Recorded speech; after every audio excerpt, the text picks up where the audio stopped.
Hello everyone, అందరూ ఎలా ఉన్నారు? ఈ వీడియోలో ఏంటంటే సాటర్డే మేము సరదాగా ఎలా గడుపుతాం అనేది అయితే మీతో షేర్ చేసుకుంటాను. ముందుగా అయితే సింపుల్ బ్రేక్ఫాస్ట్ అయితే చేసేస్తామన్నమాట. టొమాటో బాత్ అయితే చేస్తున్నాను. చాలా క్విక్గాను అయిపోతుంది కదా, బయటకు వెళ్ళాలంటే కూడా టైం ఖచ్చితంగా అన్నిటికీ సరిపోతుందనేసి.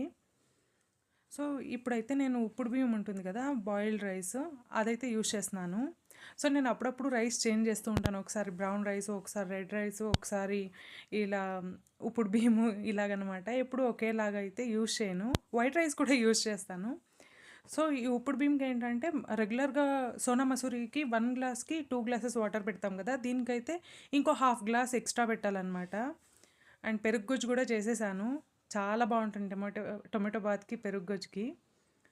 సో టొమాటో బాత్ కూడా రెడీ అయిపోయింది చూడండి. ఇది మంచిగా కుక్ అవ్వడానికి కూడా టైం పడుతుంది. యూజువల్గా దానికైతే 2 విజిల్ అయితే సరిపోతుంది సోనా మసూరికి. ఈ రైస్కి అయితే ఒక 3 to 4 విజిల్స్ అయితే వదలాలన్నమాట. ఈ రైస్ వచ్చేసి ముద్దగట్టేది కూడా చాలా తక్కువే. పలుకులు పలుకులుగానే ఉంటుంది చాలాసేపు వరకు కూడా. అంటే ఎక్కువ విజిల్స్ వదిలినా కూడా అది పలుకులు పలుకులుగానే ఉంటుంది.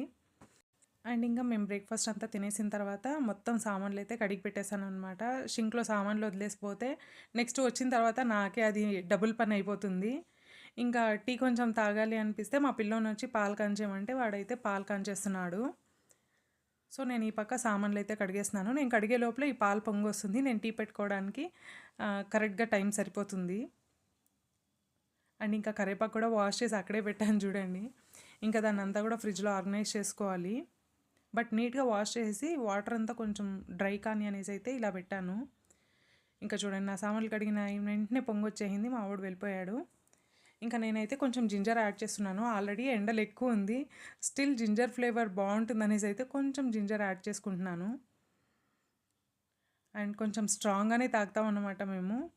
ఇంకా నేను బయటికి ఏదో పని పైన వెళ్ళొచ్చాను. ఒక 2 మినిట్సే చూడండి, పొంగు వచ్చేసి ఈ ప్యాన్ మొత్తంకిను కవర్ అయిపోయింది. అండ్ ఇంకా నాకి మా ఆయనకి ఇద్దరికి సరిపోయినంత పాలైతే పోసేసాను. ఇలా డికాషన్ పెట్టి టీ పెట్టేదాని వల్ల చాలా టేస్టీగా ఉంటుంది. పాలు ఎక్కువసేపు మరిగే అవసరం ఉండేది. యాక్చువల్గా ప్యాకెట్ పాలు ఒక పొంగు తర్వాత మళ్ళీ కాంచకూడదని చెప్తారు కదా, సో అందుకనేసి నేను ఫస్ట్ డికాషన్ ఇలా బాగా కాంచేసి దాని తర్వాత పాలు ఒక పొంగు వచ్చిన తర్వాత ఆఫ్ చేసేస్తాను. అండ్ ఇంకా ఈ టీ ఆకులో కూడా చాలా టీ మిగిలిపోయి ఉంటుంది కదా కక్కుర్తికి, దాన్ని కూడా ఎందుకు వేస్ట్ చేయాలనేసి అయితే ఇలా స్పూన్లో ప్రెస్ చేసేసాను. ఇంకా మేము టీ తాగేసి అయితే ఇలా బయటకు వచ్చాము. ఇంకా ఈ రేసింగ్ అయితే మా పిల్లోడు వెళ్ళాలి వెళ్ళాలి అనేసి చాలాసార్లు చెప్తున్నాడు అనమాట. ఇంక అందుకనేసి మా పిల్లోని ఇలా రేసింగ్ పిలుచుకుని వచ్చాము. ఇంకా తను కొత్త కాబట్టి ఒక 1 or 2 రౌండ్స్ వాళ్ళు హెల్ప్ చేస్తారు. దాని తర్వాత మా వాడు ఒక్కడే తోలాలన్నమాట. సో 2 రౌండ్ హెల్ప్ చేస్తామన్నారు. బట్ మా వాడు కొంచెం కాన్ఫిడెంట్గా తోలే దానివల్ల ఒక రౌండ్కే తను ఇంకా నువ్వే ట్రై చేయపో అనేసి వదిలేశాడు. బట్ చాలా కాన్ఫిడెంట్గానే డ్రైవ్ చేశాడనమాట. అండ్ ఇంకా బన్నేరుగట్ట గుడి యాక్చువల్గా ఇక్కడ చాలా గ్రీనరీగా చాలా సూపర్గా ఉంటుంది. ఇంతకుముందు వీడియోస్లో చాలాసార్లు నేను షేర్ చేశాను. అంత బ్యూటిఫుల్ ఉంటుంది. బట్ ఇప్పుడు చూడండి, కాసే ఎండ్లకి మొత్తం డ్రై అయిపోయింది. ఇక్కడ చూడండి, ఏదో ఆరెంజ్ కలర్ ఫ్లవర్ ఉంది, చాలా డిస్టెన్స్లో ఉంది. చాలా బాగుంది చూడడానికి అయితే. యునీక్గా అంతా డ్రై అయిపోయి కొంచెం పచ్చగా కొంచెం డ్రైగా, అది మధ్యలో ఆరెంజ్ కలర్లో అది చాలా బాగుంది. ఇంకా వర్షాకాలంలో వస్తే ఇక్కడ చాలా సూపర్గా ఉంటుంది. చూడండి, అలాంటి చెట్టు ఇక్కడ కూడా ఉంది.